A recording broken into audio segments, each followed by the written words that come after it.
Autour de l'FC pour la deuxième partie, et puis nous parlerons du Maroc face à 3 pays américains, c'est-à-dire les États-Unis, le Mexique et le Canada pour l'organisation du prochain mondial, c'est-à-dire celui de 2026. Qui va l'emporter? Nous vous donnerons les éléments de réponse au cours de cette émission. Parmi nos invités, on vous l'a dit, il y a Bilal Achourtani, qui est journaliste, pas marocain, mais algérien, bien entendu. Il y a notre ami Karim Baldé, qui court sur tous les stades d'Europe, les journalistes guinéens. Et puis nous avons un célèbre joueur, ancien joueur, mais entraîneur aussi, et qui voudrait bien prendre la tête de la sélection du Cameroun, c'est Bertrand Abissonono, joueur-entraîneur. Bertrand, vous comptez toujours? Oui. Oui. Vous laissez un appel encore aux dirigeants camerounais? Ça va. Vous êtes prêts? Ça va venir. Et ça va venir. Bon, c'est bon signe. Ça signifie que vous avez un dossier en cours qui est à l'étude. Je ne sais pas si vous allez nous en dire plus. On va essayer de vous tester tout à l'heure au cours de cette émission. Et puis la question de l'FC tout de suite après ça.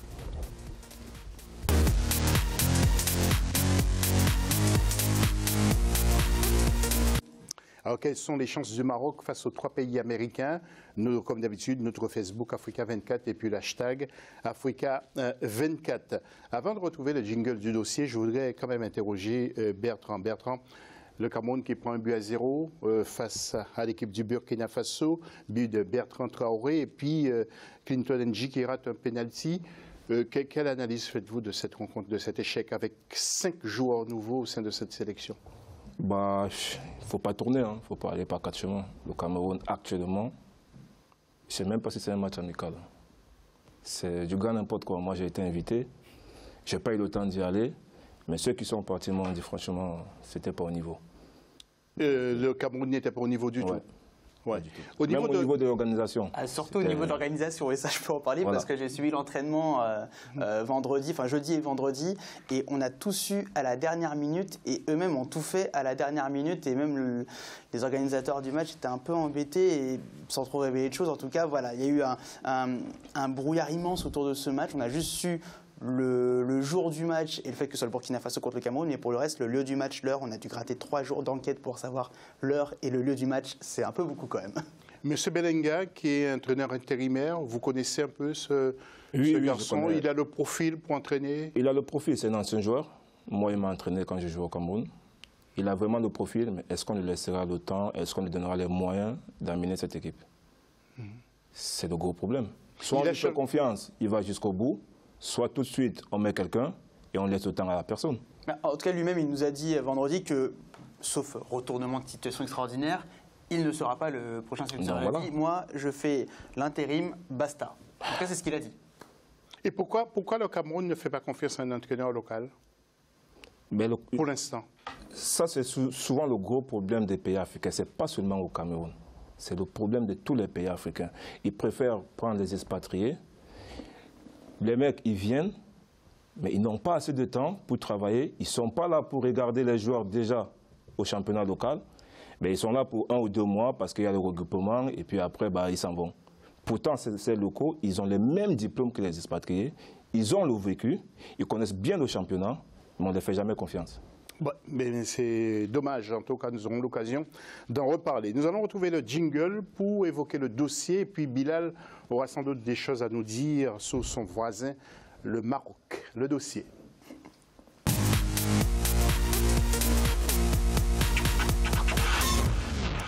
Alors comparons les 2 dossiers, États-Unis avec le Mexique et le Canada, face au seul pays, le Maroc, qui a toutes les infrastructures nécessaires. Nous allons voir dans ce sujet Trump qui menace justement certains pays qui voudraient voter pour le Maroc ou qui ne voudraient pas voter justement pour les 3 pays américains. Bref, beaucoup de bruit en ce moment qui circule. Alors nous avons demandé à notre rédaction et par l'intermédiaire d'Ashley Dupois de se pencher sur ce dossier.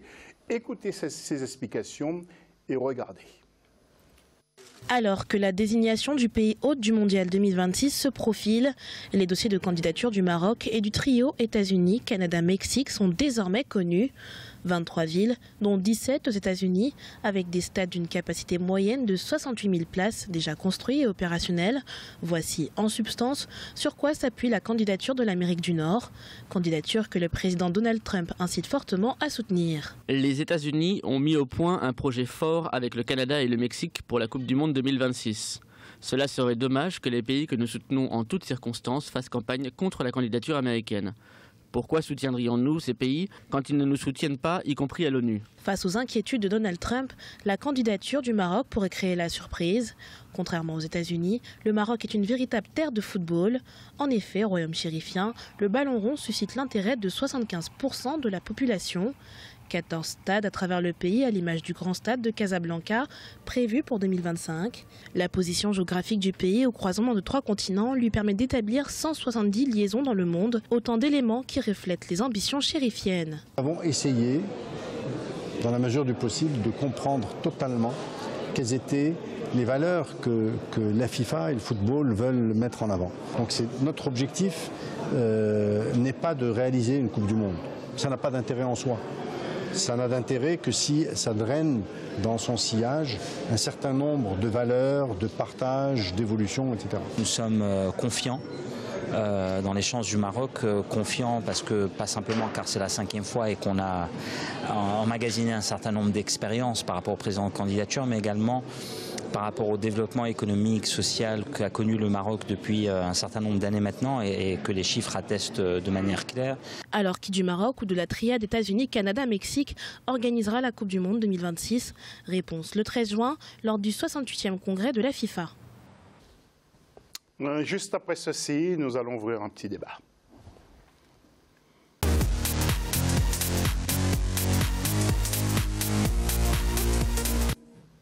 Oh, Bilal, je m'adresse à vous encore une fois. Vous qui êtes algérien, on sait qu'il y a un petit conflit entre l'Algérie et le Maroc. Oui, une petite rivalité, mais l'Algérie soutient la candidature marocaine à la Coupe du Monde. Vous vous tenez? Oui. L'Algérie soutient clairement la candidature marocaine. Maintenant, est-ce que si la question est de savoir si le Maroc est en difficulté pour cette candidature, la réponse est oui, évidemment. Parce que la Coupe du Monde, on le sait, depuis des années, a pris une envergure géopolitique incroyable. Il suffit de nommer les hôtes des Coupes du Monde actuelles ou des prochaines. Qatar, Russie, les États-Unis ont un enjeu incroyable à organiser la Coupe du Monde quand on sait que la Russie organise la Coupe du Monde actuelle. Ça, c'est pour la partie géopolitique. Pour la partie africaine, le Maroc a fait de sa candidature une candidature africaine.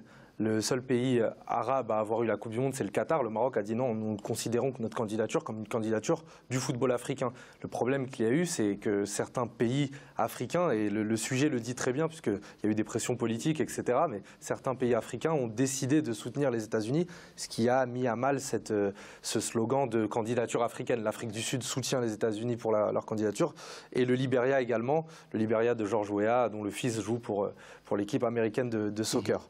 Donc la candidature du Maroc vacille. Le problème, c'est qu'ils s'affrontent. Ils ont en face d'eux 3 mastodontes qui représentent 2 continents à eux 3. Donc ça va être compliqué, malheureusement pour le football africain, malheureusement pour le football tout court, parce que le Maroc est un... Mais ça signifie que vous avez l'air d'être un peu défaitiste.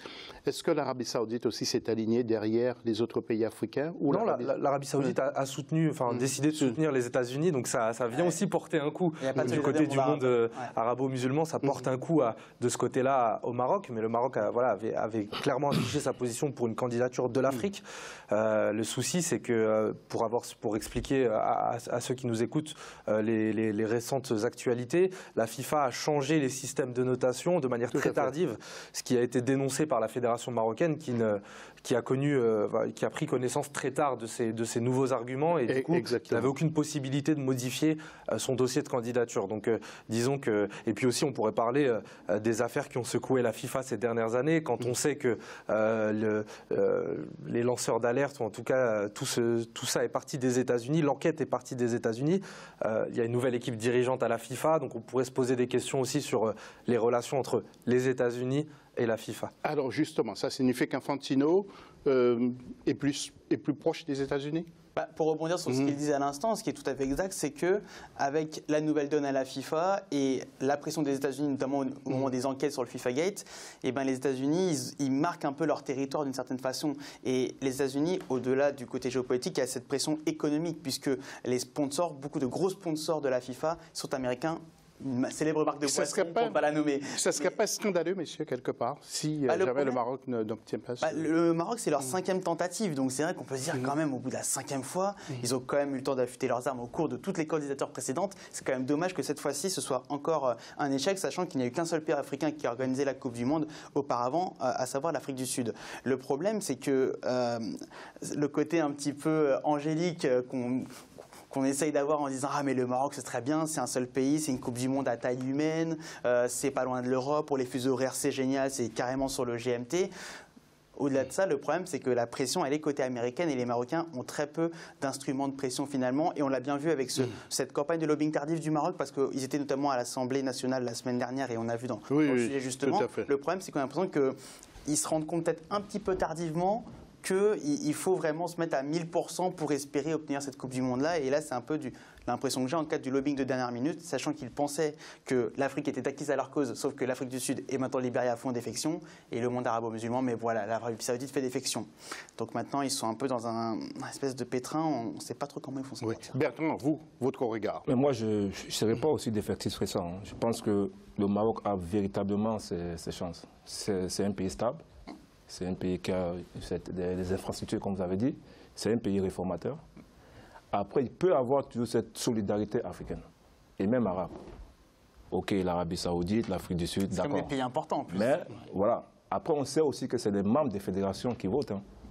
Et Bertrand, vous avez dit, effectivement, les infrastructures ont beaucoup changé. On va voir d'ailleurs quelques images, notamment du stade d'Oujda, Marrakech, El Jadida, mais aussi Casablanca, qui compte construire un grand stade. Les infrastructures routières aussi sont excellentes, des pistes d'avions, des aéroports un peu partout.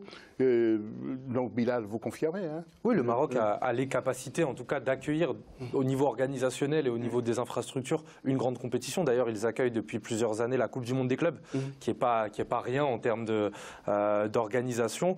Le problème, c'est qu'il y a eu aussi des coches manquées pour le Maroc en termes d'organisation, notamment la CAN 2015 pour des histoires sanitaires. On se rappelle à l'époque, ça avait fait beaucoup de bruit. Il y a eu la Coupe du Monde 2010 qui devait, enfin en tout cas le Maroc souhaitait l'organiser. Et ça fait partie. Là, nous voyons du côté des États-Unis, notamment en Amérique, Canada. Allez-y, on peut continuer à regarder les images. Pour le coup, les États-Unis, on n'a rien à dire sur leurs infrastructures, tant ils exploitent énormément de sport. Le Maroc, du coup, avait aussi peut-être raté le coche en 2010. Et c'est cette année-là que le Maroc était très proche de remporter l'organisation de la Coupe du Monde. Et à l'époque, cette Coupe du Monde faisait partie, en tout cas, fait partie des histoires du FIFA Gate. Donc c'est un peu compliqué pour le Maroc. Bien sûr, ils ont les infrastructures pour le faire. Mais ce qui est dommage, c'est que les États-Unis, finalement, en termes d'intéressement pour le football, c'est pas un sport majeur là-bas, mais c'est en train de prendre une... Ni au Canada d'ailleurs, hormis le Mexique, mais ni aux États-Unis ni au Canada, c'est un sport majeur. Et pourtant ils vont peut-être l'obtenir. Alors, je pense qu'il y a aussi le fait de la déclaration de Donald Trump. Il faut tenir ça en compte. Il peut frustrer beaucoup de pays. Et puis ces pays-là peuvent se rabattre du côté du Maroc. Bien sûr, rien n'est fini pour le Maroc. Alors nous allons voir maintenant, vous avez parlé des fuseaux horaires, Karim. Nous allons voir la carte des États-Unis, donc les États-Unis qui sont loin de l'Europe, États-Unis, Canada et Mexique. Bon, si certains effectivement se posent des questions, on peut voir que c'est vraiment facile, parce que facile pour aller au Mexique, pas par... peut-être par transport ça va aller, mais avec le mur que va construire c'est ça, ça dépend s'il y a un mur ou pas. Mais c'est marrant. Pour ceux qui veulent aller voir le match gratuitement, donc ça va pas être évident. Mais c'est drôle de voir à quel point le football peut faire des alliances là où il n'y en avait plus. Le Mexique et les États-Unis, les voir s'unir autour d'une candidature, quand on connaît les propos de Donald Trump et ses positions, c'est assez bizarre. C'est assez bizarre. Pour le Maroc, c'est plus facile, parce que c'est sur le continent africain, on va voir d'ailleurs.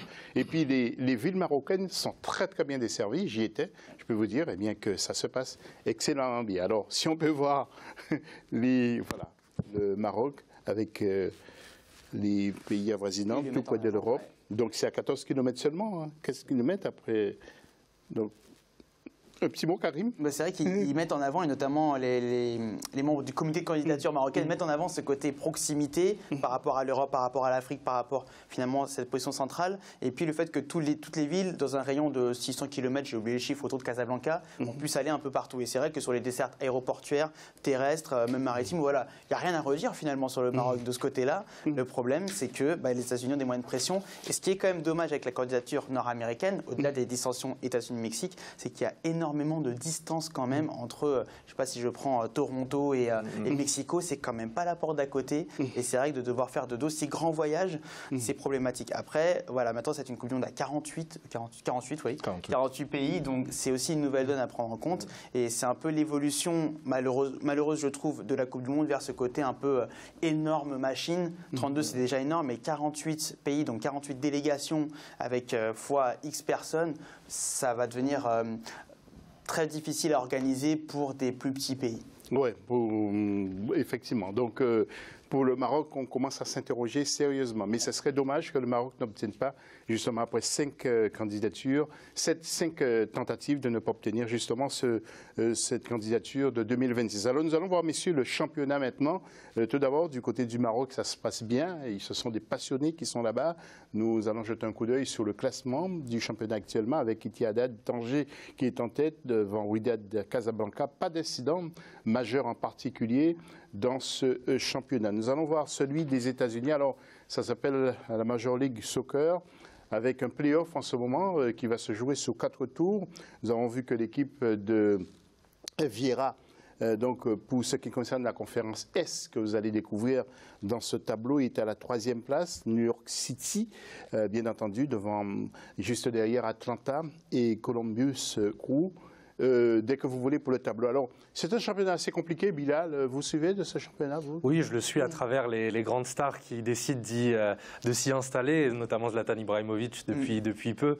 Donc c'est un championnat qu'on suit à travers cela. C'est aussi, tu le disais, en termes de distance, ça fait un peu rappeler aussi le format NBA. Oui. On a énormément de matchs d'avant-saison et seulement à partir des playoffs, les gens commencent à réellement s'intéresser au championnat. C'est un championnat qui est plutôt qui prend du niveau, je trouve, en tout cas à travers des hommes comme Vieira qui essayent au niveau tactique, des hommes comme Ibra aussi qui amènent un leadership, donc c'est intéressant. Et attention aussi aux clubs canadiens. Moi, je m'intéresse beaucoup au fait que les clubs canadiens puissent jouer aux États-Unis. Ça crée parfois des situations assez intéressantes. Et d'ailleurs, Zlatan l'a expérimenté lors de son dernier match puisqu'il a été exclu contre l'Impact de Montréal. Et puis, si je peux rajouter un mot, justement, parce que le Canada est un pays qui me tient à cœur. Ça se voit que vous avez des affaires. Moi, je suis un grand Vous faites des affaires là-bas, vous, Karim? Oh, pas d'affaires, mais en tout cas, mon cœur est un peu canadien. Et c'est vrai que quand on a vu le titre de Toronto, par exemple, l'année dernière, qui était champion de la MLS, et cet engouement naissant et montant autour de la MLS, notamment au Canada avec l'Impact, notamment, et puis même les Whitecaps de Vancouver également à l'ouest, et puis donc le TFC, Toronto Football Club. Il y a 10 ans, ça aurait été inimaginable. À l'époque où je vivais à Toronto en 2009-2010, c'était inimaginable de voir un engouement pour le Toronto Football Club. Donc de voir ça, ça montre également l'essor au Canada, mais également aux États-Unis. Oui, au Canada, c'est moins évident. Il n'y a que 9 équipes qui font partie de ce championnat avec Vorkuta. Vorkuta, ça vous dit? Mais après, c'est vrai que comme les clubs, les franchises plutôt, puisqu'on est en Amérique du Nord, donc on parle de franchises et donc de clubs comme en Europe ou en Afrique, il y a 3 franchises canadiennes dans la MLS, et après il y a à la fois un championnat canadien, ils appellent ça comme ça, pour déterminer les places qualificatives pour la Ligue des champions de la CONCACAF, donc de la Confédération nord-américaine de football, mais en plus de ça, il y a donc un championnat canadien, on va dire, beaucoup plus mineur. Et puis, du côté du Mexique, c'est encore plus compliqué parce qu'il y a des phases de quart de finale, des demi-finales. Je pense que c'est le club de Santos Laguna qui a été sacré champion pour cette saison. Du côté, ça s'appelle la Liga MX. Vous avez compris que c'est le Mexique. Bertrand, vous n'avez pas l'air de suivre, c'est de suivre les États-Unis, le football. Non, je suis aux États-Unis. Moi, ce qui m'intéresse pour cette organisation de la Coupe du Monde 2026, oui. C'est que ça sera vraiment inédit. C'est 3 pays qui veulent organiser la Coupe du Monde. Ça fait que les gens peuvent s'intéresser à ça. Ils peuvent se dire, c'est une nouveauté, on va découvrir, on va voter pour eux. C'est vrai que c'est un combat de David contre Goliath, c'est sûr. Ça va être très dur pour le Maroc. Mais moi, je continue à croire que le Maroc a ses chances. Voilà, bien Bilal, merci d'être revenu merci à vous. Une nouvelle fois dans cette émission. Et puis j'espère vous revoir. Hein, et puis j'espère que nous allons, j'allais dire boire un verre après la convention le 13 juin. J'espère bien que la FIFA va nous annoncer une bonne nouvelle. Le 13 juin, tout le monde attend, on tremble. Merci Bilal et puis bonne vacances à vous. Merci. Et puis à la prochaine. Au revoir. On se retrouve tout à l'heure pour la troisième et dernière partie de cette émission.